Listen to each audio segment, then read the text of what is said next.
সপ্তম শ্রেণীর শিক্ষার্থী বন্ধুরা, আসসালামু আলাইকুম।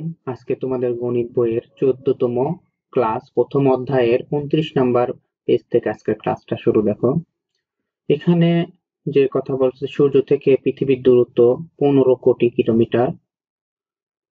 ঠিক আছে,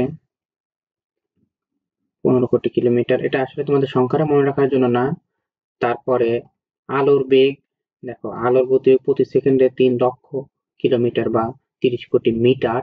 ঠিক আছে, তো এগুলো যেহেতু অনেক বড় বড় সংখ্যা, তো আমরা এই বড় বড় সংখ্যা এভাবে মুখস্থ না করে বা লিখে আমরা ছোট আকারে কিভাবে লিখতে পারবো, মানে সূচক আকারে লিখলে ছোট মানে ছোট করে যে লেখা যায়, সেটাই আসলে তোমাদেরকে এখানে শেখাইছে।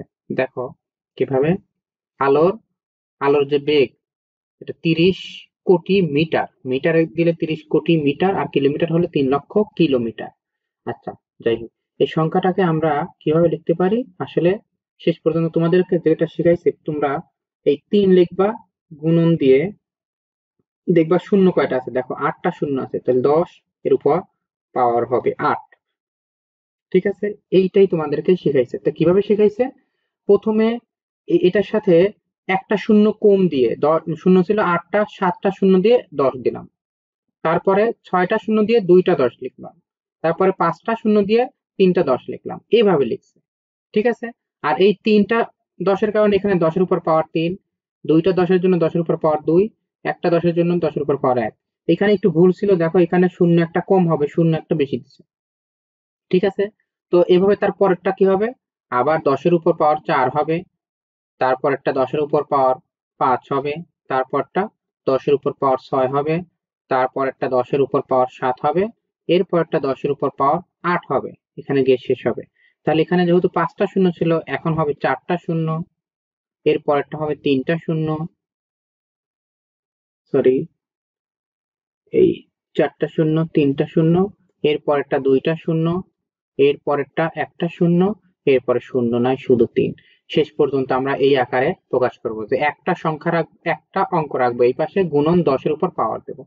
জাস্ট তোমাদেরকে এভাবে যে লেখা যায় সূচক আকারে, সেটাই শেখানো হয়েছে এখানে। ওকে, অনুরূপ ভাবে দেখো, এই যে 15, এটা কিলোমিটার আছে কিন্তু 15 কোটি কিলোমিটার। ঠিক আছে, এটা কিলোমিটার, পৃথিবী থেকে সূর্যের দূরত্ব। তো এখানেও দেখো কয়টা শূন্য, 1 2 3 4 5 6 7টা শূন্য আছে। ঠিক আছে, তার মানে 15-র পরে 7টা শূন্য, তাহলে 15 গুণন 10-এর উপর পাওয়ার 7 হবে। এখানে আসলে কত হবে, পাওয়ার 7 হবে। ঠিক আছে, 15 গুণন 10-এর উপর পাওয়ার 7। এইভাবে তাহলে কিভাবে করবো, দেখো 10-এর উপর 2, তারপর একটা 3, তারপরে 10-এর উপর 4, তারপর একটা 10-এর উপর 5, তারপর একটা 10-এর উপর 6, এরপর শেষেরটা 10-এর উপর 7। ঠিক আছে, আর এখানে একটা একটা করে শূন্য কমাতে থাকবে। তাহলে কত, 4টা শূন্য ছিল, এখন 15-এর উপর 3টা শূন্য, তারপরে 15-এর উপর 2টা শূন্য, এরপর 15-এর উপর একটা শূন্য, এরপর 15-এর উপর কোনো শূন্য নাই। এইটাই। ঠিক আছে, আর এখানে তোমরা কি করবে, এই যে 10 একটা একটা করে বাড়াতে থাকবা।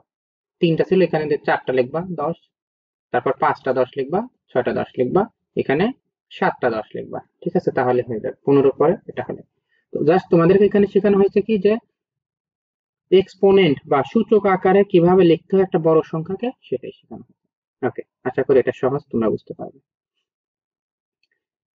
ওকে, এগুলো একই জিনিস বারবার বলছে। এরপরে আসো, দেখো এখানে একটু কঠিন একটা জিনিস আছে, যে একক কাজ। তোমাদের কি কাজ করতে হবে, যে কোভিড-19 মহামারী সম্পর্কে আমরা সবাই জানি। এখানে কি হয়েছে, একজন ব্যক্তি, সে কি করে, একদিনে 3 জনকে আক্রান্ত করে। কয়জনকে, 1 2 3, একজন ব্যক্তি কয়জনকে আক্রান্ত করে, 3 জনকে। তাহলে পরের দিন, একদিনে এটা করে, এই ব্যক্তিটার তাহলে আক্রান্ত হওয়ার পরের দিন সে আবার 3 জনকে করবে। ঠিক আছে, তাহলে কয়জন হলো, দেখো এই একজনই 3 জনকে, আবার এই দ্বিতীয় জন সেও 3 জনকে। ঠিক আছে, তাহলে 3 যোগ 3 যোগ 3, তাহলে মোট কয়জন হবে, 9। ঠিক আছে, তাহলে 9টাকে আমরা কি করতে পারি, আসলে প্রথম দিন ছিল একজন, সে তাকে 3 গুণ, 3 জনকে করবে, মানে 3 গুণ।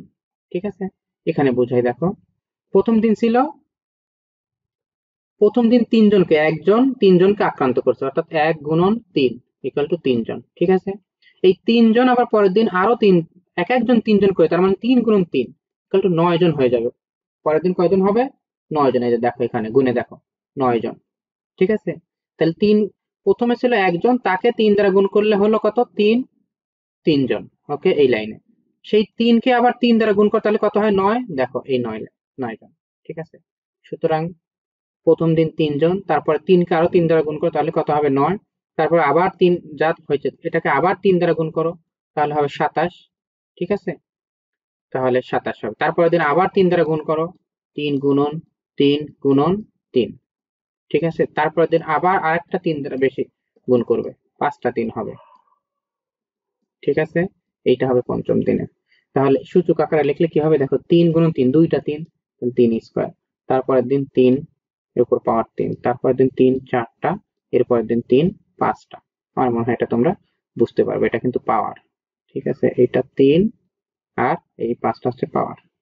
ওকে, আমার মনে হয় তোমরা বুঝতে পারছো, এটা সহজে আছে। শুধুমাত্র ৩ দ্বারা গুণ করে দিবা। প্রথম দিনে যেহেতু একজন ছিল, তারপরে তার সাথে ৩ গুণ হয় ৩ হয়েছে, তারপরের দিন ২টা ৩, এরপর ৩টা ৩, এভাবে করলে হয়ে যাবে। এখন আসো শেষের দিকে, একটু কঠিন আছে, খালি ঘরের সংখ্যাগুলো কিভাবে পূরণ করব। তো এখানে যেহেতু ছোট ছোট করে লেখা আছে, দেখো ছোট ছোট করে লেখা, তো আমরা আরেকটু বড় করে এগুলো করি। ঠিক আছে? সূচকের গুণ ওইটাই কিন্তু কিন্তু করতেছি। দেখো এখানে যেটা আছে সূচকের গুণ এবং গুণফল, এইটাই আমি করতেছি। তো এখানে দেখো আমাদের আছে কত? ৮ এর উপর পাওয়ার ৫। ঠিক আছে? ৮ এর উপর পাওয়ার আছে কত? ৫।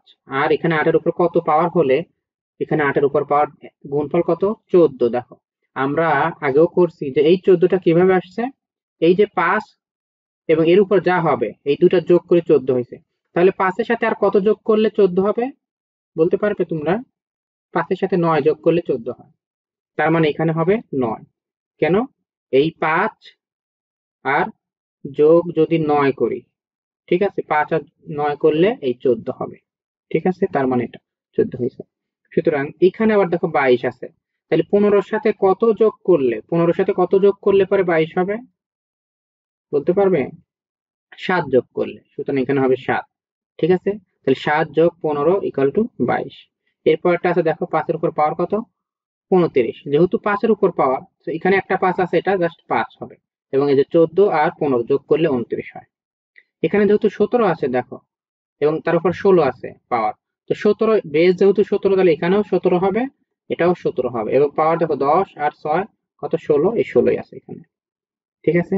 পরেরটাতে দেখো কত আছে, যে এখানে যেহেতু ১৮, এটাও ১৮, বেজ ১৮, তাহলে এখানে আমাদের ১৮ হবে। এবং ২১ এবং ৬৭ যোগ করলে ৮৮ হবে পাওয়ার। আমার মনে হয় তোমরা বুঝতে পারছো। ঠিক আছে? তারপর আমাদের কি ছিল? দেখো সূচকের ভাগ, এটা ছিল গুণফল, এখন আছে সূচকের ভাগ এবং ভাগফল। এটাকে একটু বড় করে আমরা করি। দেখো সূচকের ভাগ, তো প্রথমে কত আছে? ভাগটা আমরা জানি যে ভাগ যখন করছি আমরা, দেখো আমরা হচ্ছে বিয়োগ করছি। কি করছি? ভাগ থাকলে পাওয়ার পর বিয়োগ হবে। তাহলে এখানে ৫৮ কত? ৫৮ থেকে কত মাইনাস করলে ২১ হবে? ঠিক আছে? তোমরা ৫৮ মাইনাস ২১ করে দেখো, তাহলে কত হবে? ৮ থেকে ১ বাদ দিলে ৭, ৫ থেকে ২ বাদ দিলে ৩, তাহলে ৩৭। তাহলে এখানে হবে ৩৭। ঠিক আছে? ৫৮ থেকে ৩৭ বাদ দিলে ২১ হবে, ৯ এর উপর পাওয়ার। ঠিক আছে? এরপর এখানে যেহেতু বেজ দেখো দেওয়া আছে ১১, এখানেও বেজ ১১, এখানেও বেজ ১১। তাহলে যেহেতু এই পাওয়ারটা ৪ আর এটা হচ্ছে ৮, তাহলে কত থেকে ৪ বিয়োগ করলে ৮ হয়? ঠিক আছে? তাহলে ৪ এবং এখানে যদি ১২ দেই, দেখো ১২ কত? ১২, এই ১২ থেকে ৪ বিয়োগ করলে ৮ হবে। ঠিক আছে? ১২ বিয়োগ ৪ ইকুয়াল টু এই ৮। ঠিক আছে? পরেরটা দেখো সহজ আছে, যেটা যেহেতু বেজ ৪, এটাও বেজ ৪, তার মানে এখানে বেজ হবে ৪, ভিত্তি হচ্ছে ৪। ঠিক আছে? এবং ৩৫ ভাগ ৬, মানে ৩৫ কে ৬ দ্বারা বিয়োগ করলে এই যে ২৯ হবে।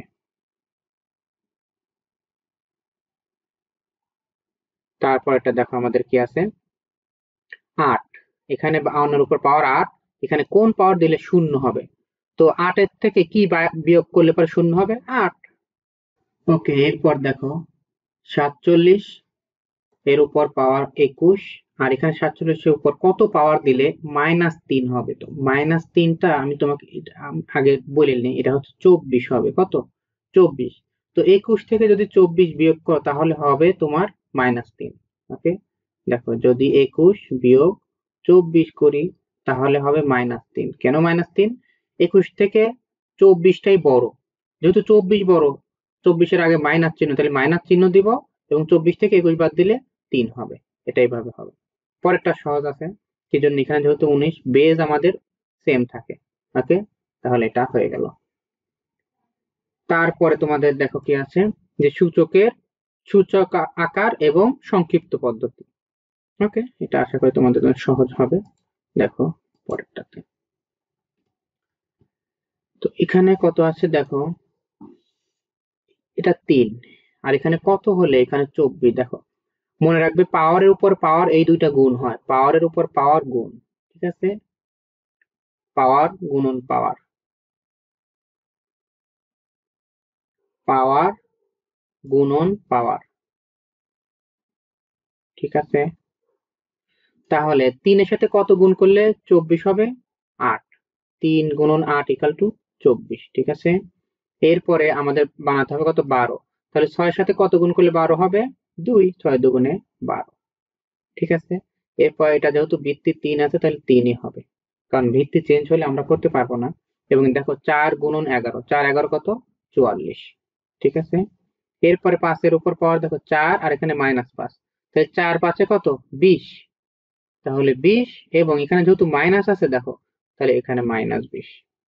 ঠিক আছে, এর পরেরটা দেখো কত? 7 এবং 2 গুণ করলে কত হবে? 7 দুগুণে 14, তাহলে এখানে হবে 14, এবং দুইটাই যেহেতু মাইনাস, তাহলে মাইনাস মাইনাস গুণ করলে প্লাস হয়ে যায়, সুতরাং আমাদের 15 উপর 14ই হবে।